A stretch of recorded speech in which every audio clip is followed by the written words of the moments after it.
Halo teman-teman Rahasia Investasi Sukses, bersama saya Ruby Herman. Kita jumpa lagi dan kali ini kita bakal bincang-bincang tentang seni. Dalam dunia seni pastinya juga punya namanya investasi dalam berkarya di dalam seni. Nah, kita bakal ngobrol-ngobrol bersama ada seorang seniman nih yang luar biasa, yaitu Bapak Gustian. Halo Pak Gustian. Here's my promise, I will rise and shine. Hai teman-teman, selamat datang di YouTube channel Ruby Herman.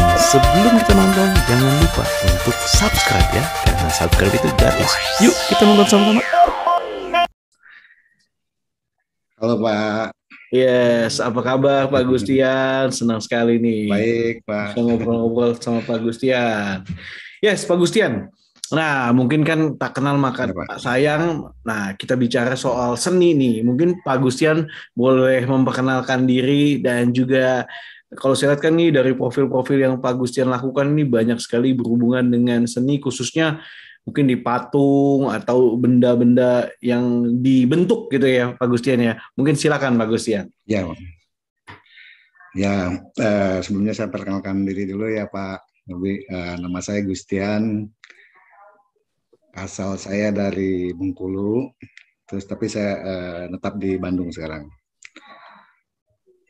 Dulu saya kuliah di seni rupa ya ITB, masuknya tuh tahun 87, jurusan seni patung. Terus setelah selesai sekitar tahun 92 itu saya magang dulu, jadi sebagai pematung, magang dulu di pematung yang sudah senior waktu itu, namanya Ibu Rita Widakdo, pematung dari sebenarnya orang Jerman dan tetap di Indonesia, jadi dosen di seni rupa ITB gitu. Setelah magang beberapa tahun di Ibu Rita, baru saya buka studio sendiri gitu di Bandung dan berkecimpung di dunia kesenian khusus seni patung. Waktu itu dimulai sekitar tahun 94 itu buka studio sampai dengan sekarang. Di samping mematung ya kesenimanan, saya juga mengajar, jadi dosen di jurusan seni rupa di ISBI Bandung, Institut Seni Budaya Indonesia Bandung, mulai dari tahun 2003 sampai sekarang. Jadi mungkin itu sekilas perkenalan tentang diri saya, Pak Ruby. Mantap Pak. Oke, Pak Gustian. Nah, ya, Pak Gustian, kalau awalnya ini sejak kapan sih Pak? Atau mungkin sejak umur berapa nih Bapak melihat bahwa potensi di dalam diri Bapak nih sebagai seorang seniman? Nah, kapan tuh Pak itu? Sejak kapan ya? Tapi memang dari kecil sih suka menggambar gitu, suka menggambar. Jadi kalau di kelas, ingat tuh kalau SD gitu, sampai kalau teman-teman ada kerjaan gambar, malah digambarin sama saya gitu. Dibanding kalau pada yang lainnya tuh lebih suka menggambar. Itu dari kecil tuh ingat begitu sih. Nah, terus saya lepas SMP masuk SMA. Saya pindah ke Bandung SMA. Nah, itu saya mulai kenal dengan di SMA itu pas saya pindah SMA di Bandung. Nah, kebetulan lingkungan tempat saya tinggal itu banyak mahasiswa ITB, ya ada juga mahasiswa seni rupa. Nah, di sana mulai tertarik gitu. Jadi saya mulai tertarik untuk mengembangkan bakat saya ke gambar. Akhirnya masuk seni rupa gitu. Nah, sebenarnya seni rupa sendiri kan banyak juga jurusan-jurusannya Pak Gustian ya. Nah, apa yang menyebabkan Pak Gustian akhirnya fokus? Kan dalam melukis pun juga banyak alirannya ya Pak Gustian ya. Nah, gimana Pak? Ya, Awalnya sih memang kita waktu itu tahun 87 ya, tahun 87 itu masuk ke seni rupa itu ada dua pilihan, Pak. Eh, Desain atau seni murni. Nah, kebetulan saya lebih suka ke seni murni, akhirnya masuk seni murni. Memang belum dibagi waktu itu, belum dibagi. Nah, kita 1 tahun itu bersama dulu antara seni murni dan desain. Nah, di tahun pertama itu ya saya tertarik sama lebih ke bentuk dibanding ke gambar gitu. Nah, itu di pendidikan kita biasanya kan ada pengarahan tuh dari dosen, bahwa kamu sebaiknya masuk ke sini. Nah, itu tapi dikembali lagi kan ke kita gitu, karena saya tertarik lebih ke 3 dimensi. Akhirnya saya ngambil jurusan studio seni patung gitu. Jadi awalnya dari sana sih, Pak. Wow, Pak, masih inget nggak Pak, waktu awal-awal nih Pak, waktu misalnya di kuliah atau pas udah selesai kuliah nih Pak, apa patung yang pertama nih Bapak buat nih Pak? Ya.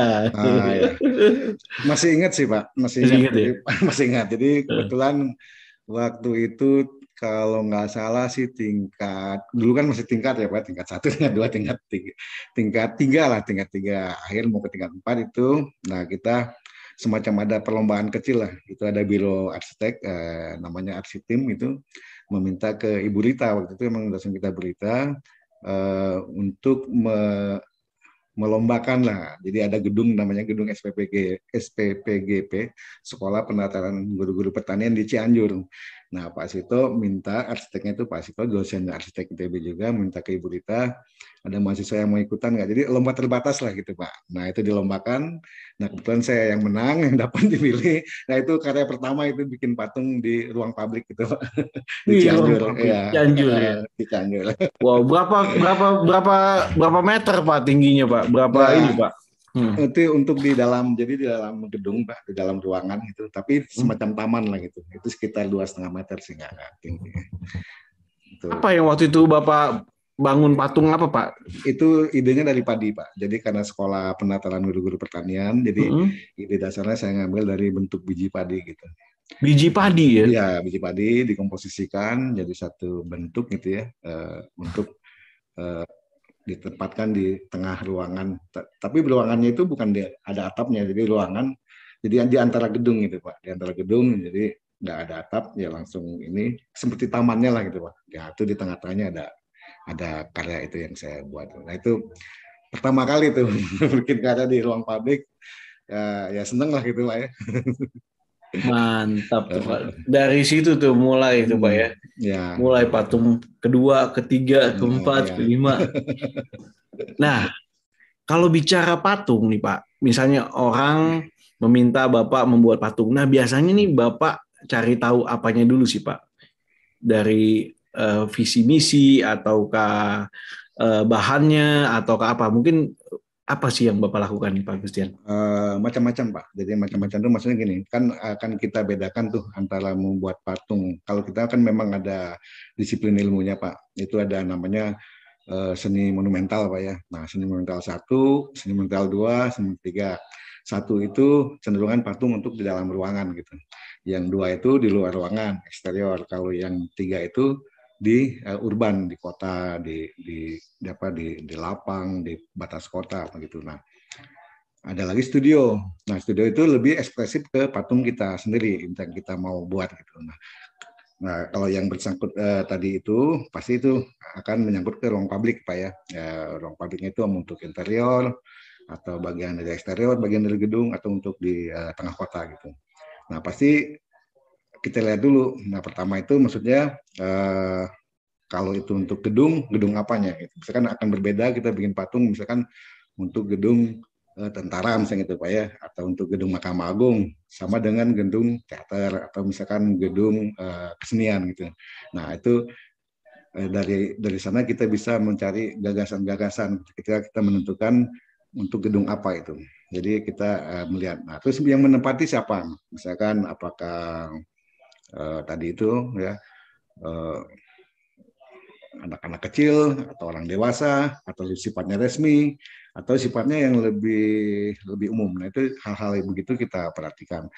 Juga di samping itu gedung itu sendiri, misalkan gedungnya bergaya apa, misalkan bergaya minimalis gedungnya kan, kalau sekarang kan minimalis atau yang modern atau apa, sama gedung-gedung yang memang gedung-gedung lama gitu. Nah hal-hal gitu kita bisa angkat untuk jadi ide nanti kita membuat karya gitu Pak.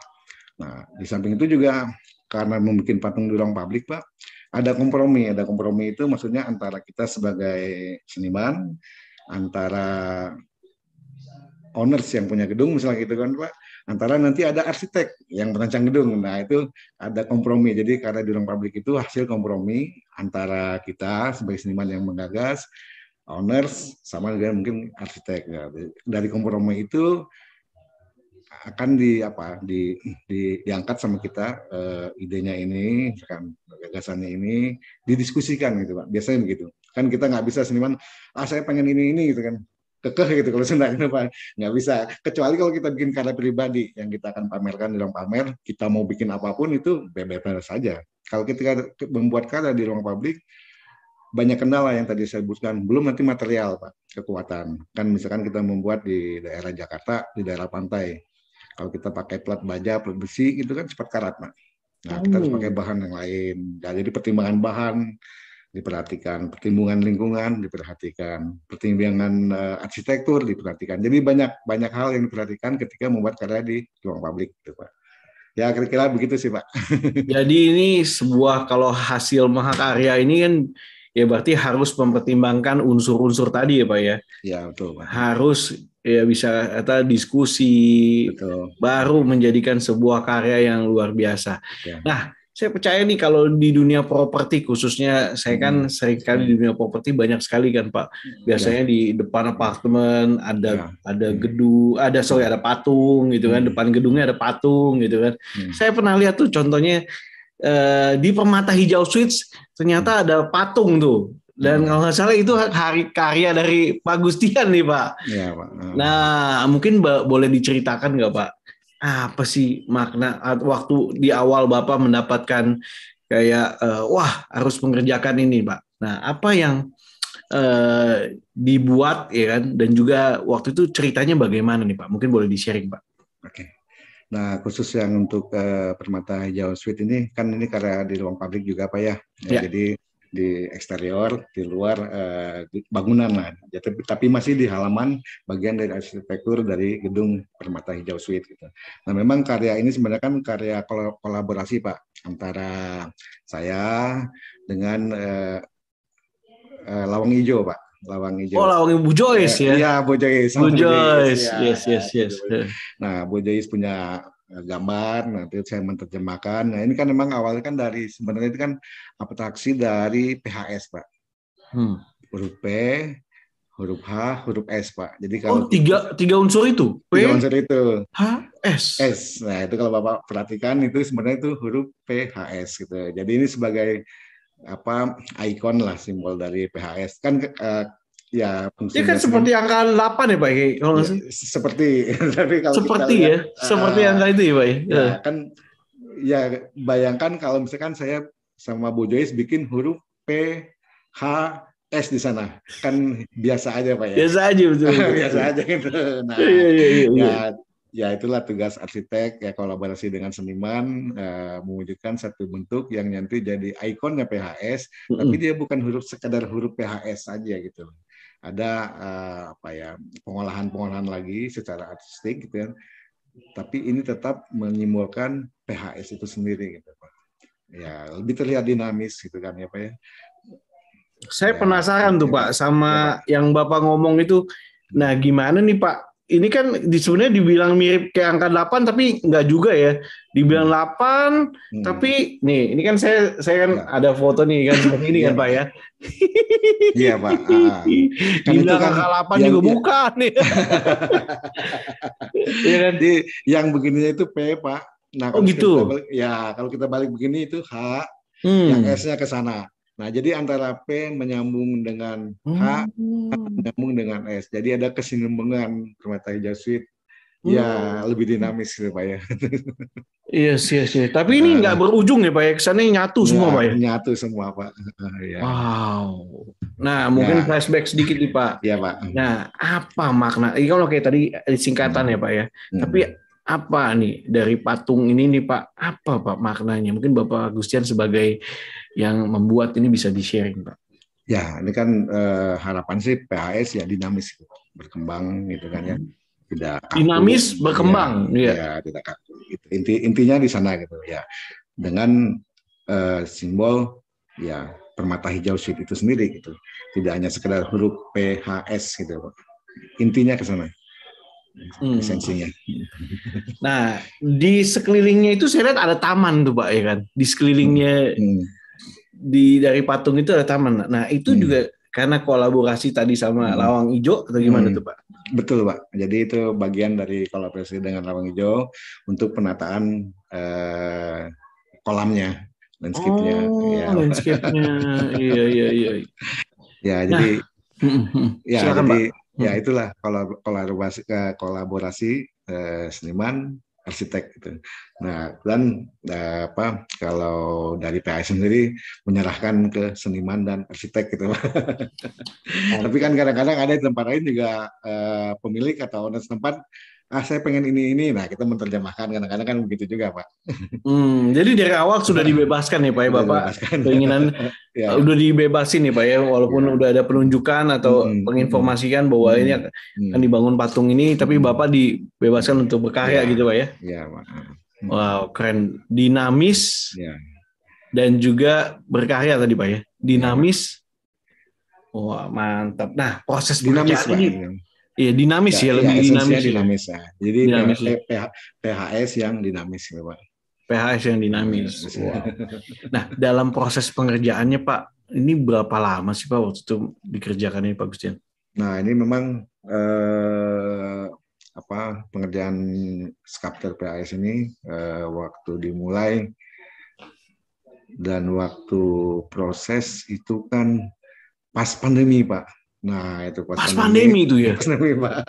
Wow. Pas pandemi tahun 2020. Nah, itu kita tersendat-sendat sampai di studio tetap dikerjakan, tapi pas mau masang kan dilarang masuk ke Jakarta, Pak. Depending, ya itu jadi lumayan jadi efek dampak dari pandemi juga ke kerjaan seni juga ada. Akhirnya kita akhirnya terpasang juga, Pak. Terpasang. Jadi Bapak pembuatan proses ini dilakukan di mana, Pak? Bandung? Di Bandung, Pak. Di Bandung. Semua bikinnya di Bandung? Di Bandung semua. Berapa lama tuh awal bikinnya itu, Pak? Kurang lebih? Sebenarnya sih kalau waktu itu saya sepertinya ada sampai 4-5 bulan loh, Pak, itu pembuatan. 4-5 bulan ya, Pak ya? Ya, karena mundur, karena nggak bisa masang kan, Pak. Nggak bisa masang, jadi mau ke Jakarta kan kita nggak boleh masuk ke Jakarta.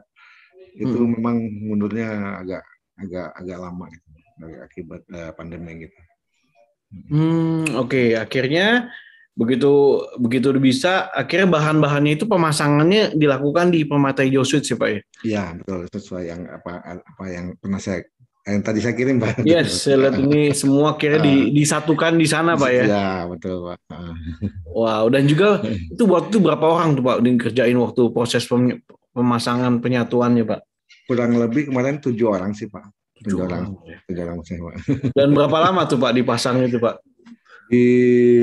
Kurang lebih di Permata Hijau waktu itu kita pemasangan semingguan deh, Pak.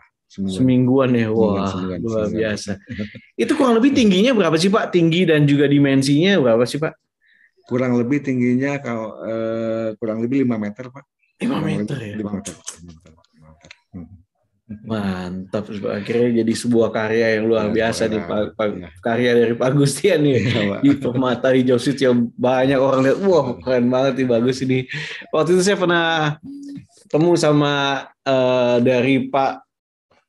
dari Lawang Hijau juga pernah, Bu Joyce kan, wah bagus nih, keren banget ya. Dan juga untuk arsitek juga pernah ketemu juga Pak.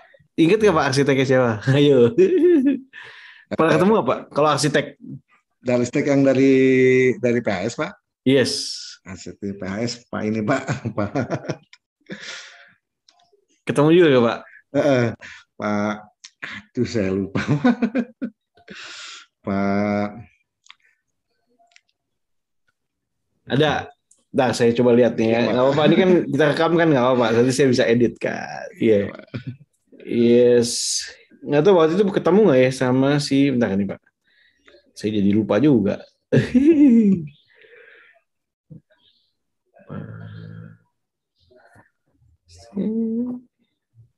Pak Ardi Yahya, arsitek.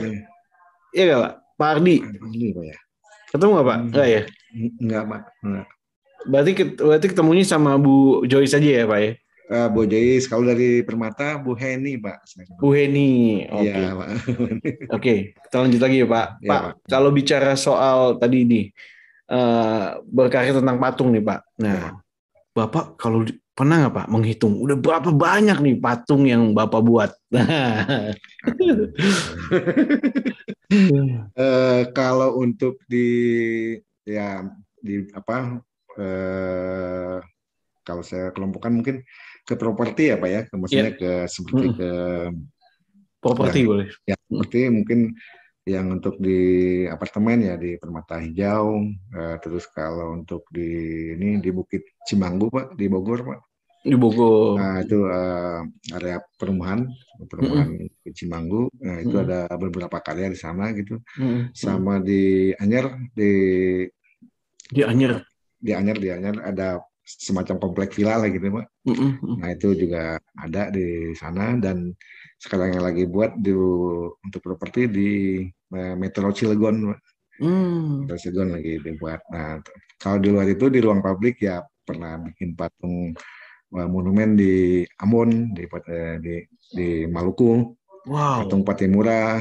Terus terus bikin CBC di Cengkareng Pak. Cengkareng di komplek ini, terus bikin monumen Kali Bekasi Pak di Bekasi. Terus bikin Tugu Simatupang di Sumatera Utara. Tugu Simatupang. Ya, Tugu Simatupang. Terus bikin Teofani di Sorong. Terus bikin Tugu Inama di Pulau Seram. Terus di Surabaya juga ada di perumahan di Puri Galaksi, Pak. Puri Galaksi, wow. Di Surabaya pernah buat juga ada 2 patung.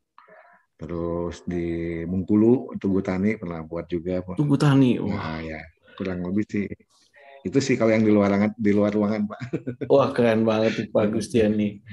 Nah, kalau bicara sekarang ini kan Pak Gustian fokus di dunia seni ini khususnya di patung ya Pak ya?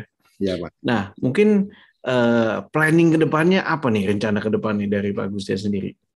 Ya, kalau planning sih ya mungkin karena memang sementara ini kan saya memang lebih banyak bikin karya untuk di ruang publik itu Pak ya. Iya. Ya mungkin nanti untuk ke depan lebih banyak lagi sih harapan saya menjalin hubungan dengan yang bergerak di bidang properti kan Pak. Kadang-kadang kan kalau kita bikin dulu kan saya ingat waktu ikut lomba karena Pak Ciputra Pak. Kalau bikin perumahan gitu Pak, selalu ada ikon-ikon ya kata-kata seni yang ditampilkan. Nah, kan itu kan baiklah buat perkembangan dunia seni patung sendiri untuk di ruang publik ya, maupun juga efeknya buat ke perumahan sendiri kan akan mengangkat nilai jual menurut saya gitu. Ketika ada satu karya atau taman atau apapun yang mendukung perumahan itu. Dibanding misalkan kita masuk perumahan kosong-kosong aja gitu Pak. Nah itu kan akan lebih bagus lah kalau kita ada sentuhan seni sih. Kalau harapan saya sih begitu waktu depan Pak. Jadi ada sinergi lah antara pematung, seniman dengan properti gitu Pak. Itu harapannya. Oke, nah ini tadi statement Bapak menarik sekali nih. Kalau masuk ke terutama kawasan properti, kalau ada patung pasti ada bedanya nih Pak ya. Sebenarnya kalau dari ilmunya sendiri Pak, nah bagaimana kaitannya sih Pak? Patung ini menggambarkan apa sih dari sebuah kawasan ini Pak? Karya seni jelas bisa mengangkat kan Pak ya, citra kan Pak. Dia sebenarnya kan sebagai ikon gitu dari kawasan itu sendiri. Ketika kita membuat satu karya di satu kawasan A, ketika kita membuat karya seni di sana, nah otomatis nanti kan akan jadi ciri khas atau trademark atau ikon dari kawasan itu Pak. Kan kalau kita ini saya memperbandingkan yang udah ada, udah jadi gitu. Ketika kita melihat masuk satu gerbang, ketika ada patung kuda atau apa, kita langsung ingat ini Ciputra gitu. Nah itu kan udah terjalin itu Pak, satu image gitu ya tentang perumahan itu.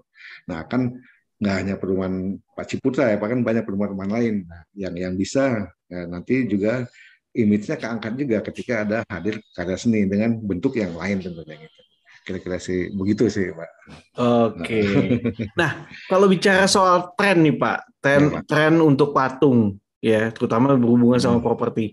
Nah, bagaimana Bapak melihat tren untuk patung di properti ini, Pak? Apakah ada trennya seperti kayak fashion dan lain-lain, Pak? Atau ini bebas-bebas aja gitu, tergantung si pemilik properti. Gimana, Pak?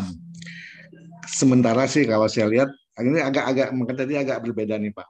Agak berbeda tuh ketika kita melihat satu karya di ruang publik yang memang dibikin dirancang untuk ruang publik, sama kecenderungan karya seniman yang pribadi Pak. Itu agak ada pembedaan kalau menurut saya gitu. Nah, memang kalau untuk karya seniman pribadi sekarang kan kita kan lihat ya kecenderungan sekarang memang kontemporer gitu Pak ya. Alirannya gitu. Nah, kalau untuk di ruang publik sebenarnya dari mana melihatnya gitu. Nah, kan macam-macam seniman yang merancang nanti untuk di ruang publik itu bisa mengangkat yang tadi itu citra dari tempat itu sendiri gitu, misalkan properti gitu, atau dia mengambil tentang lingkungan dari itu patung itu dibuat atau apapun gitu. Jadi agak susah memang kalau saya bilang kecenderungan patung di ruang publik misalnya gitu Pak, itu memang lebih bersifat lagi personal ke senimannya sebenarnya gitu Pak. Karena kan seniman kadang-kadang punya gaya sendiri gitu, beda kayak ya profesi seni lainnya mungkin gitu ya Pak ya. Yes, kalau bicara seni ini bicara tak ternilai ya Pak ya. Masing-masing punya sudut pandang dan juga penilaian ya Pak ya. Jadi nggak bisa dibilang ini kadang dalam perlombaan juga kadang bingung ya Pak ya. Namanya seni kan punya ciri atau khas yang beda-beda ya Pak ya. Oke Pak Gustian, boleh sharing nggak Pak Gustian tentang tips suksesnya Pak Gustian nih Pak? Mungkin juga buat pelaku seni yang lagi nonton, khususnya mungkin Pak Gustian bisa sharing bagaimana nih rahasia atau kunci sukses dari Pak Gustian sendiri Pak? Kalau saya sih, yang saya lakukan ya Pak ya, pertama sih bikin karya yang terbaik ya itu. Nah terus tepat waktu, karena gini, kadang-kadang nih Pak, seniman kan biasa, kalau seniman kalau lagi mood kerjain, kalau enggak. Nah tapi ketika kita bikin sesuatu yang bukan yang tadi karya pribadi menyangkut dengan orang lain, nah itu seniman juga harus tahu manajemen Pak, terutama manajemen waktu gitu. Nah itu kalau yang saya lakukan itu. Nah kadang-kadang seniman kan ya tadi itu mood kerjakan, nggak mood kerjakan. Nah itu susah kalau begitu Pak. Nah mungkin ada tips dari Bapak nggak gimana supaya bisa tepat waktu nih? Mungkin yang Bapak ngomong benar banget nih kan, apalagi bicara sama seniman tadi kan.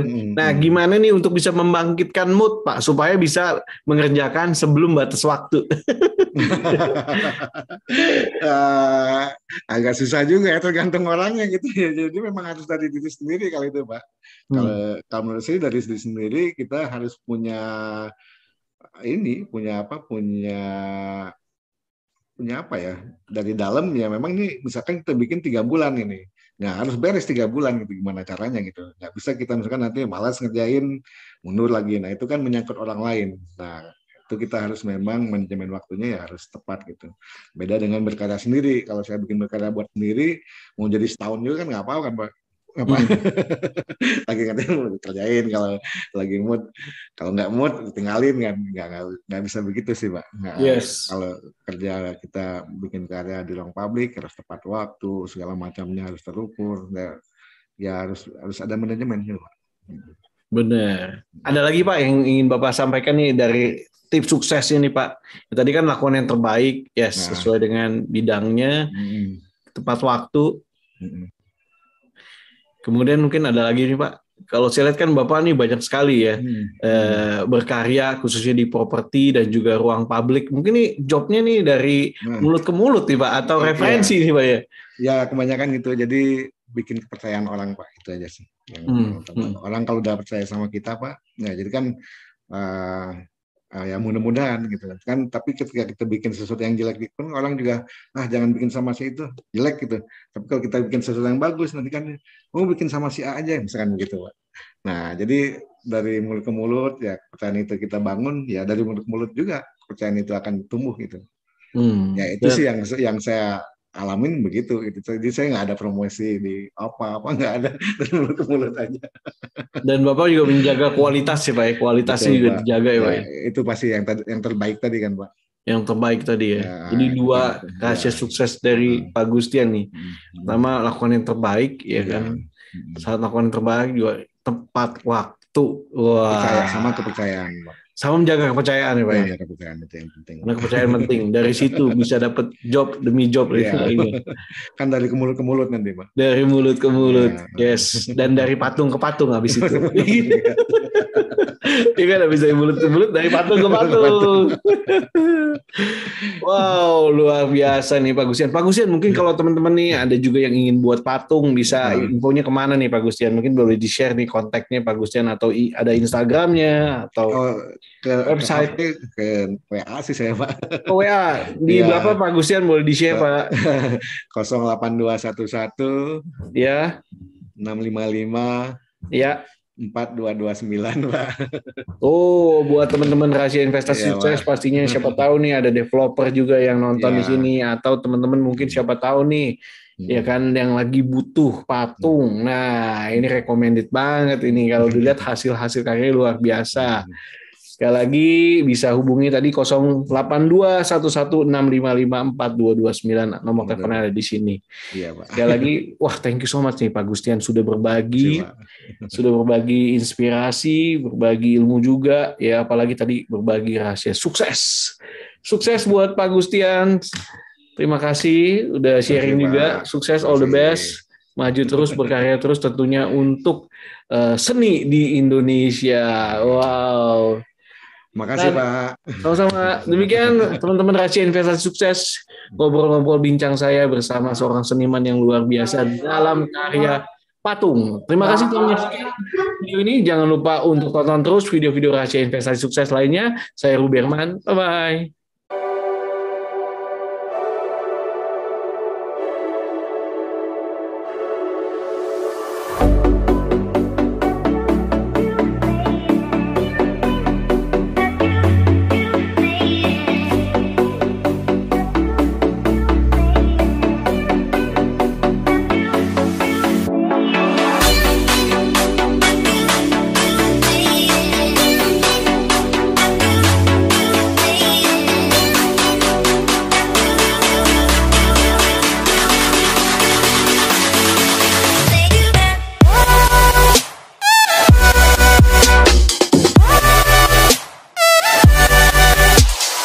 What?